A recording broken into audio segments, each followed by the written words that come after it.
We're going to shift gears a bit now. We have another very special guest. So someone who has been a really great friend of AppDynamics and of Cisco over the years has flown in all the way from Michigan to be here with us this morning. I'd like to welcome up John Hill, who is the CIO and Senior Vice President of Business Planning over at Carhartt. And he's going to help us understand how some of this actually plays out in practice in a real-world environment. And John, why don't you come on up? And as he comes up, I'd like to also just note that John, yeah, please. Thank you for being here. My pleasure. So I wanted to just also note that the work that you've done to help transform Carhartt during this amazing 4 years of growth that you've had also won you an award from CIO.com, right, for the CIO 100. Yeah, that's correct. So Thanks. Congratulations on that. Thank you. Really fantastic. Here, we have a seat. Make yourself comfortable. So why don't you give us a sense on how end-to-end visibility inside Carhartt has been an important part of the transformation that you've been driving? We've talked about visibility in different ways, up and down the stack, horizontally, across hybrid environments. How does it come into play in Carhartt? Sure. When we started our journey with AppDynamics several years ago, we were really focused on a specific use case around e-commerce. How do we make sure that when that consumer comes to the website that it's available and ready to use? And for those that are familiar with brand and retailers, there's a couple days of the year that are really quite important. And you miss out on those days and it's a problem. And we did a lot of great things with that initial piece with Business IQ with AppDynamics. And we're able to even shift from a business perspective if we saw that we're running out, for example, of a promo and shift it to another promo. Now, that was great as our first step.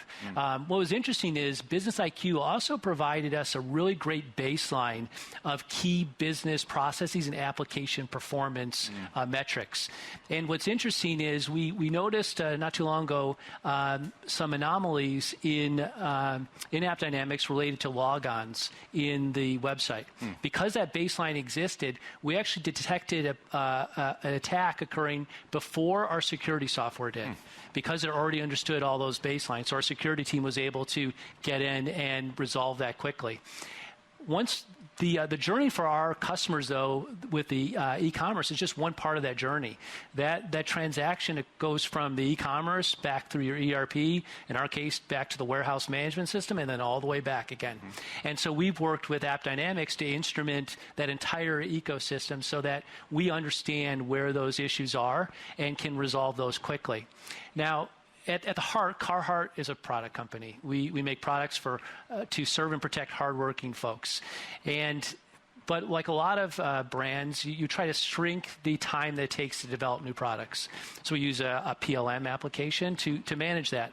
And we were having some challenges with that application, which actually resulted in us having delays on getting samples. You get delays on samples, that lengthens your product cycle time, thus a business impact. We put AppDynamics even on the PLM, and we're able to resolve those and eliminate those misses in terms of key go-to-market milestones.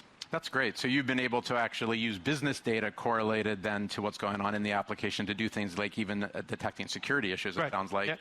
And then also bridging the operating model between different systems, more traditional systems, some of the modern front-end systems, and the teams that operate them so that they're able to connect with one another and actually work together much more efficiently. Yeah, that's correct. So how has this actually changed the customer experience, and what might be an example where it's actually fixed a technical problem for you? Okay. For our consumer, that experience with Carhartt occurs in a couple of places. It's either in the digital engagement, like our website, or it's in one of our retailer physical stores or our own direct-to-consumer stores. And we had an issue with our point-of-sale application that was actually run by a partner. So it was run out of their own cloud environment. The challenge was we had a lot of instability. Now, I don't know if any of you have been a retail associate, but there is nothing like the pressure of standing there at a till with a POS not working well and that poor consumer just trying to spend their money with you. And we went through months of instability, and we maybe forced that customer, that partner, to use our instance of AppD and instrument their environment. What took months and months of instability nobody can figure out. It took only 3 days for them to resolve the issue. And now none of my team is having to spend time on that situation. That partner is able to do it themselves. It's freed up a ton of time and certainly improved that consumer experience. That's amazing. So it's not just the digital experience directly, but in this case, you've got a point of sale user who's an employee, but they're delivering that experience straight to the customer, and that customer is now getting a much better experience as a result. Yeah, that's correct. That's fantastic. So what other ways has it impacted the business? You were telling me some stories before we got going around some other interesting things that you're doing. I'm interested to have you share that with the group. Sure. So, I think everybody here, I can't imagine there is a company that doesn't.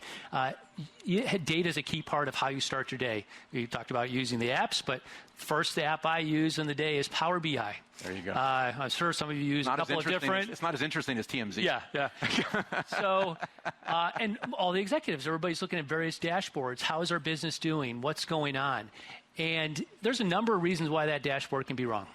Jobs failed, something happened, and there's also nothing like that whole fire drill of trying to figure out what's gone wrong, or does this number look right? So we actually used AppD with some synthetic monitoring to analyze those dashboards and be able to do automatic compares and understand there's anomalies that somebody should look into it before the business day even started. So, certainly an interesting use case that we really hadn't thought of. That's great. But, one of the teams that just struggled with that, why, this failed, what's wrong? Right. Can we automate some of that activity? That's great. So speaking of automation, I wanted to sort of pick up on that because I recognize that APM and AppDynamics is obviously one part of a larger system of tools that are being used, and you're connecting those tools up in interesting ways to the point of some of the example you just gave. You want to maybe share a little bit on like how you're doing that more broadly, and what are some of the other use cases where you've been able to connect things for optimization, service automation, these kinds of things? So yeah, AppDynamics is probably a key part of our, let's call it a burgeoning AI ops space. So we talked about monitoring and looking at those single pane of glass. Everybody looks at it. Our next step was, well, how can I automate that activity and free up my folks to work on other things? So we've got AppDynamics along with ServiceNow and Turbonomic. I guess it's Cisco Workload Optimizer. And so those together we're using to automate a lot of those activities. So for example, if we see that we're running high with utilization, we're automatically provisioning some capacity into that environment so nobody's having to do it. Now, we could set it up to reduce the capacity. We haven't got to that point yet. We want somebody to take a quick look at that before we pull back the capacity. And even if you think about the Turbonomic space, the first environment we put that in, we were able to improve the utilization rate from 70% to 92%. Wow. And still manage all of that performance that we need through that AI suite. That's great. So being able to see the problem and then have the tools to automate that provisioning is certainly key for us. That's great. So you're connecting the application data into the infrastructure management capabilities of a tool like Turbonomic or the Cisco Workload Optimizer, and then actually get that optimization all the way up to the 90s is amazing. Yeah. Okay, so I've got one last question, which is one of the aspects that I was talking about earlier, sort of the human element and the culture change and the operating model change for how people work, which is sometimes harder than the technology, as we all know. How have you been able to actually affect the organizational, the human, the operating model changes that are necessary for the transformation you've been leading? It's interesting because your slide earlier, which showed everybody kind of pointing their fingers at one another. Yeah. I happen to be part of a great brand and a fantastic technology organization at Carhartt. But like anybody else, there's that opportunity when things aren't going right to blame the other party. Sure. It's a network issue. It's something. And every place that we put AppDynamics in as we've gone each part of our ecosystem, we've been able to eliminate those issues because at least everybody understands what the problem is. They're not. Usually they blame the network first. Yeah, exactly. I feel for network guys. Always. So it's eliminated that activity. And even more importantly with our supplier partners, same thing. You'd have this blame game. As we continue to put this into those environments, it's really critical to us to have that culture with our partners as well as internally. And I think what's interesting is, we don't have an endless budget, just like most of the other customers. Sure. We need to be able to do this in a cost-effective way. We're able to manage the entire AppDynamics Turbonomic environment with 0.5. It's actually a contractor, 0.5 Wow. FT. That's amazing. Ease of use. That's great. So that from an environment perspective, everybody's interested in, hey, how can I get this embedded? My other problem though is just more budget issue of now AppDynamics, so different story, because everybody wants to install that and move forward because they don't see that overhead sitting on their business application. That's great. So it really speaks also to the power of a single source of truth, right? Is that the humans that are pointing the fingers when they actually are looking at a shared facts that they believe, it becomes a little bit easier to agree with each other and actually get to solving the problem. Yep. Listen, I really appreciate you joining us today. Thank you Thanks so much for being here. Thank Yeah, you. it's a pleasure. Thanks.